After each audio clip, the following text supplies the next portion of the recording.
Good game, hard-fought game. I thought UC Davis in the second half really started imposing their will, driving the ball, making plays at the rim, being aggressive, and that's what they do well. I thought we in the first half we did a great job of taking away those passing lanes and not giving a lot of options for their perimeter guys to make plays. In the second half, we let up a little bit, and they made plays. They stayed aggressive. They stayed in attack mode. And number 11, he made some plays, getting to the rim, putting pressure on our bigs, got us in foul trouble, and they started to flow from there. It sounds like the guys have talked a ton about the streak yet, but now that it's there, you get the sense that it's something they want to go at. Again, I've never heard the guys talk about it. We obviously talked about it today because they presented us after the game. And they're excited about it because when you talk about the history of having a record for, since what, 1960, that's a long time. And to be a part of that, and obviously it's a long way to go. You still want to win home games, protect your home court, a lot of work to be done. But, in most cases with players, those things don't set in until they leave school years later. Because right now you're still competing, you're winning basketball games, you're trying to get better as a team. You're still finding your way, trying to get a chemistry, so all those things. But, I mean, it's a good thing, but still a lot of work to be done. Cuonzo, there were a lot of good things tonight, but also a little sloppy with taking care of the ball. Again, just take care of the ball. It's real simple. You can't get loose with the basketball. You have to value it because eventually you'll pay for that.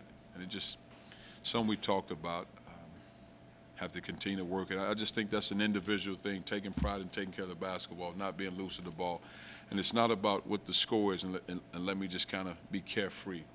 You win in a basketball game, you're trying to be a great team, you're trying to be a great individual player. So that's a focus until the buzzer sounds, and that's something we still have to work at. Last couple of games, I think Charlie has 9 turnovers. Have to take care of the ball. Can't be loose with the ball. You won't win a lot of games in league play doing that. Have to take care of the ball, especially at the point guard position. What does it say about you guys that you can win a game by 25 when Ivan and Jabari don't have their best?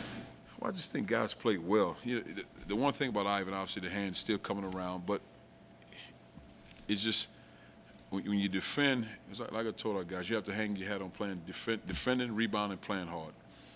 Offense comes and goes, but if you do those things, you give yourself the chance to win games. I've said before, our teams are better, especially in the last couple of games, our teams are a better three-point shooting team than we've shown. I think once you get Ivan in the fold, you get Jabbar on the court, and you get guys, and you have your continuity, you have a flow of guys that know their rotations. Now guys can do the things they're capable of doing.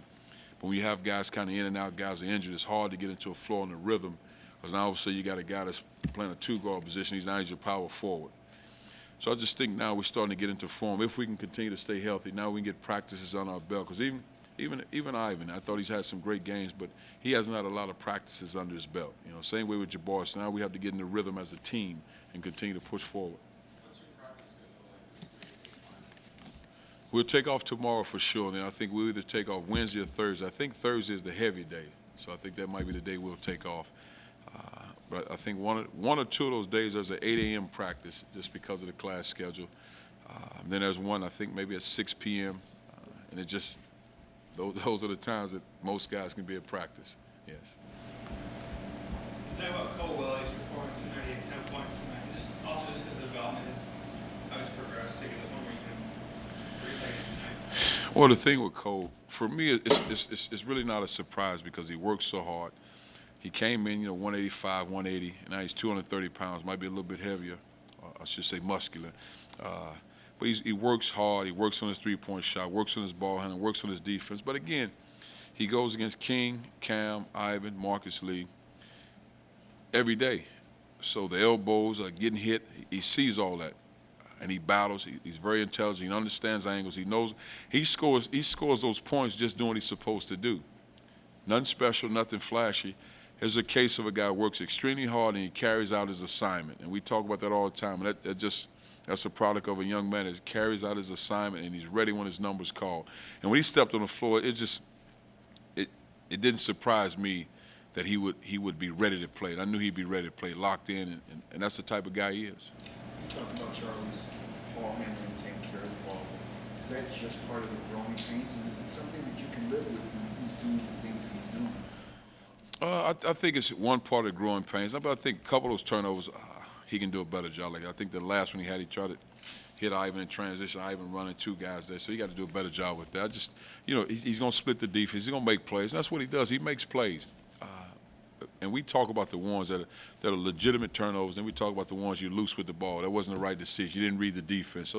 So you have to keep him aware. But again, everything is, for him, is new because he's at a different level. He sees something differently because of the number he's scoring. He's a quick guard, so how you defend him, you trap him, you hedge him. So he has to go through that as well. Now all of a sudden, hopefully, by the time we start league play, he's seen pretty much everything. Obviously, the league's a different level, and he makes adjustments because he watches film all the time, and he understands it.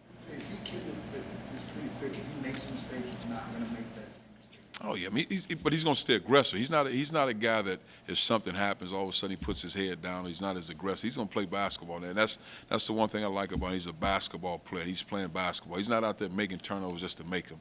He's trying to make plays, and as long as he's aggressive, that's fine. Just continue to watch film with him, help him understand it, let him see it, and just move forward.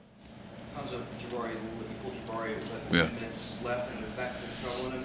How was he feeling? He was fine. It was just it was more of a call from the trainer to go ahead and shut him down. Yeah, go ahead and shut him down. I probably played him too much, even in Hawaii, but just kind of really shut him down. But just precaution. Yeah. And how about Kings? Like he hurt his ankle? Kings, Yeah. I didn't see it. He didn't say anything to me, so he's good to go. Grant had a good night shooting the ball. Do you expect him to be a zone buster for you this year? Grant can really shoot the ball. The thing I think with Grant, early he wasn't taking what the defense was giving him because he can really shoot the ball. So the thing we talk about, go ahead and catch and shoot, and not so much trying to make plays off the dribble. Allow what I say to him, allow your shot to make plays off the dribble for you. Your shot facing your shot when guys close, then you make plays off the dribble. But I think when he got the offensive foul in the first half, he was trying to make a play off the dribble, and that's what happened. As opposed to allowing his jump shot or his three-point shot dictate what happens. Couple more questions for Coach. Can you talk about just trying to game the transition? Seems like he's doing a really good job for pressing the tempo while he's finishing. Well, get easy basket. You want to get easy basket, but again, he's a guy that he's a lot better defender than I thought he would be at this stage. He takes pride in playing defense. He moves his feet. He knows angles. He knows how to get steals, and sometimes you have to be careful here and there. But he does a good job finishing in transition for his size. I mean, he finishes plays. I mean, even on the high school level, he could finish in transition. So that doesn't surprise me either. But again, he's a basketball player. He knows how to make plays, and he's been that size. So it's not like he was 6'2" and went down to that size. He's been that size, so he knows how to maneuver with that size. And you're in Chicago, you're playing against NBA guys all the time. So when you go on the lane, you got to know how to flip it up and spin it and put enough English on it to finish the play. So he's seen it. Crowd fouling out, is that concerning given the Yes. the opponent?